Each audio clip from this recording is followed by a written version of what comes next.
iPhone မှာလုံးဝမလိုအပ်ဘူးလို့ယူဆရတယ်အသုံးမကျဘူးလို့ယူဆရတယ် features 5ခုရှိတယ်အဲ့ဒါကိုပြောပြမယ်နံပါတ်1ကကြတော့ bring device together ဆိုတဲ့ feature AirDrop နဲ့ကျွန်တော်တို့တစ်ဖက်နဲ့တစ်ဖက်ဖုန်းကို data အခုပြောင်းလုပ်တာပုံမှန်အားဖြင့်ဆိုရင်တော့ features ကမကောင်းတာမဟုတ်ဘူးကောင်းတယ်သို့ပေမဲ့ဘာဖြစ်လဲဆိုတော့တစ်ခါလေကြာရင်ကိုကဒီ AirDrop နဲ့ပို့ဖို့မရည်ရွယ်ဘူးဖုန်းဒီလိုမျိုးအချင်းချင်းအဲ့လိုမျိုးအနာကပ်ပြီဆိုတာနဲ့အဲ့ကောင်ကတုံလာတာမျိုးတို့ဒါတစ်ဖက်နဲ့တစ်ဖက် information ကိုသူက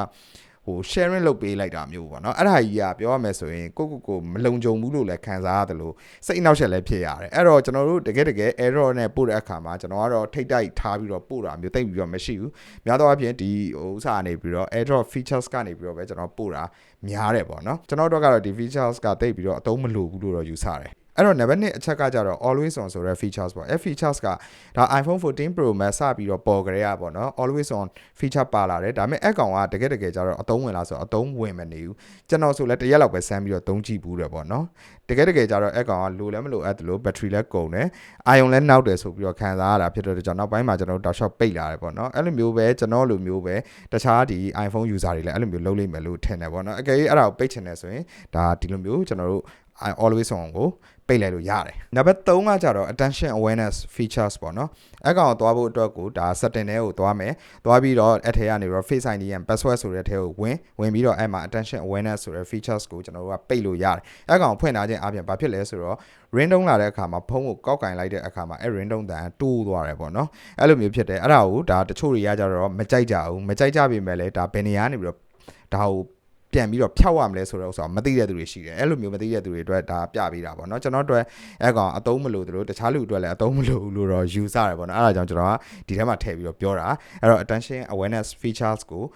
ပိတ်ထားခြင်းတဲ့သူတွေအတွက်ဒီလိုမျိုးပိတ်လို့ရတယ်ပေါ့နော်နံပါတ်4ကကြတော့ကျွန်တော်မကြိုက်တဲ့ features ပေါ့နော်ဒါပေမဲ့အဲ့ဒါတခြားလူတွေတော့ကြိုက်ကောင်းကြိုက်လိမ့်မယ်ပေါ့နော်အဲ့ဒါဘာလဲဆိုတော့ erase data ပေါ့အကယ်၍ကိုယ့်ရဲ့ဖုန်းကပေါ့နော်တခြားလူကနေပြီးတော့ခိုးသွားခဲ့သည်ရှိတော့ပေါ့နော်အဲ့လူကနေပြီးတော့ password ဒါ10ချိန်မကရိုက်ထည့်လိုက်ပြီဆိုတာနဲ့မှားပြီဆိုတာနဲ့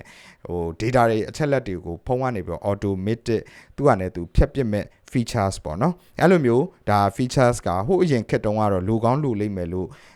မြင်နိုင်ပေမဲ့နောက်ပိုင်းကာလတွေမှာအဲ့ကောင်မလိုတော့ဘူးလို့တော့ထင်တယ်ပေါ့နော်အကယ်၍ဖုန်းကိုပေါ့နော်ပျောက်သွားခဲ့တယ်ဆိုကြပါစို့ဖုန်းကို reset ချမှာပဲရမယ်ဆိုတဲ့ပုံစံမျိုးပေါ့နော်အဲ့တော့အထက်ထဲက data အချက်လက်ရဖို့ဆိုတာကဘယ်လို့မှလည်းမဖြစ်နိုင်ဘူးလွယ်လည်းမလွယ်ဘူးပေါ့နော်အဲ့ဒီမှာကန်ဆိုးမယ်ဆိုကိုယ့်အိမ်မှာကလေးတွေဘာတွေရှိရဲဆိုကလေးကနေပြီးတော့ဒီဥစ္စာကို password ကို10ချိန်နဲ့မကတွားပြီးတော့မှားပြီးတော့ရိုက်ထည့်မိပြီဆိုတာနဲ့ဒါကန်ဆိုးရင်ကိုယ့်ရဲ့ data တွေအကုန်လုံးပြတ်သွားမဲ့သဘောမှတော့ရှိသေးတယ်ပေါ့နော်အဲ့တော့ကျွန်တော်ကအဲ့ဒီအစားပေါ့နော်ဒါအကြံပေးရမယ်ဆိုရင် iCloud ဒီဥစ္စာကို